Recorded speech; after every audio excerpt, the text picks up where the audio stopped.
شروع اللہ کے نام سے جو مہربان نہایت رحم کرنے والا ہے۔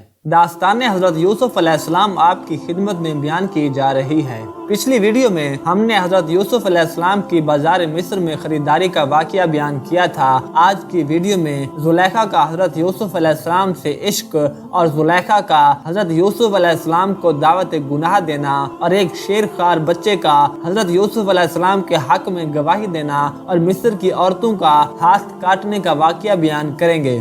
جب عزیز مصر حضرت یوسف علیہ السلام کو خرید کر محل لے آیا تو اس نے اپنی بیوی زلیخا کو بلایا اور اس سے کہا کہ یہ جو بچہ ہے یہ ہمارا وارث ہے، اس کا ہر طرح سے خیال رکھنا۔ زلیخا نے اپنے شوہر کی بات پر پوری طرح سے عمل کیا اور حضرت یوسف علیہ السلام کا ہر طرح سے خیال رکھا۔ اس طرح حضرت یوسف علیہ السلام عزیز مصر کے محل میں زلیخا کی نظروں کے سامنے پروان چڑھے اور جوانی کو پہنچے۔ زلیخا حضرت یوسف علیہ السلام کے حسن کی وجہ سے اپنے دل کے ہاتھوں مجبور ہو کر آپ علیہ السلام پر فریفتہ ہو گئی، یہاں تک کہ یہ محبت زلیخا کے دل میں بڑھتی گئی اور انتہا تک جا پہنچی۔ ایک دن جب حضرت یوسف علیہ السلام محل کے اندرونی حصہ میں تھے تو زلیخا نے محل کے سارے دروازے بند کروا دیے اور حضرت یوسف علیہ السلام کو دعوت گناہ دی۔ اور اس وقت زلیخا کی نظر ایک پتھر کے بت پر پڑی اور زلیخا نے اس کے اوپر کپڑا ڈال دیا۔ حضرت یوسف علیہ السلام نے پوچھا کہ یہ کیا کیا؟ تو زلیخا نے کہا کہ میں گناہ کی نیت رکھتی ہوں، اس لیے میں نے اپنے خدا پر کپڑا ڈال دیا۔ تو حضرت یوسف علیہ السلام نے کہا کہ تیرا پتھر کا خدا تو ایسا ہے کہ تو نے اس کی آنکھوں پر پٹی باندھ دی، مگر میں اپنے آپ کو اپنے خدا سے کیسے چھپاؤں جو میری شاہ رگ سے بھی زیادہ قریب ہے؟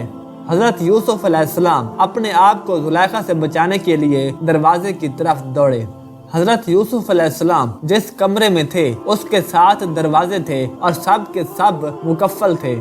حضرت یوسف علیہ السلام جس دروازے کے قریب جاتے اللہ تعالیٰ کے حکم سے اس کا تالا کھل جاتا تھا اور حضرت یوسف علیہ السلام آگے دوڑتے گئے اور زلیخا آپ کے پیچھے، یہاں تک کہ جب آخری دروازے پر پہنچے تو زلیخا نے حضرت یوسف علیہ السلام کے کرتے کو پکڑا اور کرتا پیچھے سے پھٹ گیا اور اسی دوران دروازہ کھلا اور دروازے کے باہر عزیز مصر کھڑا تھا۔ جب زلیخا نے عزیز مصر کو دیکھا تو چیخنا چلانا شروع کر دیا اور عزیز مصر سے کہا کہ آپ نے اس کو اپنا وارث بنانا چاہا تھا جس نے آج آپ کی عزت پر ہاتھ ڈال دیا۔ حضرت یوسف علیہ السلام نے کہا کہ آپ میرے آقا ہیں، میں ایسا تصور بھی نہیں کر سکتا، زلیخا جھوٹ بول رہی ہے۔ عزیز مصر نے حضرت یوسف علیہ السلام سے کہا کہ تمہارے پاس کوئی ثبوت یا گواہی ہے جس سے ثابت ہو کہ تم سچے ہو؟ حضرت یوسف علیہ السلام نے ہر طرف نگاہ دوڑائی، کچھ نظر نہیں آیا سوائے ایک معصوم بچے کے۔ اس وقت حضرت یوسف علیہ السلام نے اللہ تعالیٰ سے دعا کی کہ یا اللہ، اب تو ہی میری عزت کی حفاظت کر سکتا ہے۔ ابھی حضرت یوسف علیہ السلام کی دعا ختم نہ ہوئی تھی کہ بچے نے بولنا شروع کیا اور کہا کہ اگر یوسف کا کرتا آگے سے پھٹا ہے تو زلیخا سچی ہے، اور اگر کرتا پیچھے سے پھٹا ہے تو یوسف پاک باز ہے۔ اس بچے کی گواہی کے بعد جب عزیز مصر نے حضرت یوسف علیہ السلام کا کرتا دیکھا تو اسے حضرت یوسف علیہ السلام پر کوئی شک نہ رہا اور زلیخا سے کہا کہ تو ہی جھوٹی ہے۔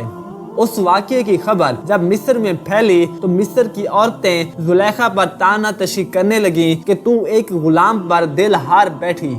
تو اس وقت زلیخا نے مصر کی تمام عورتوں کو ایک دعوت پر جمع کیا اور سب کے آگے پھل اور چھریاں رکھی اور سب سے کہا کہ پھل کھائیں۔ جب وہ چھری سے پھل کاٹنے لگی تو اس وقت زلیخا نے حضرت یوسف علیہ السلام کو کمرے میں آنے کے لیے کہا۔ جب یوسف کمرے میں آئے اور خواتین نے آپ علیہ السلام کا نورانی چہرہ دیکھا تو وہ پھلوں کی جگہ اپنی انگلیاں کاٹ بیٹھیں۔ تو زلیخا نے کہا کہ یہ ہے وہ نوجوان جس کی وجہ سے تم مجھ پر باتیں بنا رہی تھی، اور زلیخا نے کہا کہ اگر اب بھی اس نے میری بات نہ مانی تو اس کا ٹھکانہ جیل ہوگا۔ حضرت یوسف علیہ السلام وہاں سے چلے گئے اور اللہ تعالیٰ سے دعا کی کہ یا اللہ، اس سے بہتر ہے کہ میں جیل چلا جاؤں، یا اللہ تو میرے جیل جانے کا بندوبست کر دے۔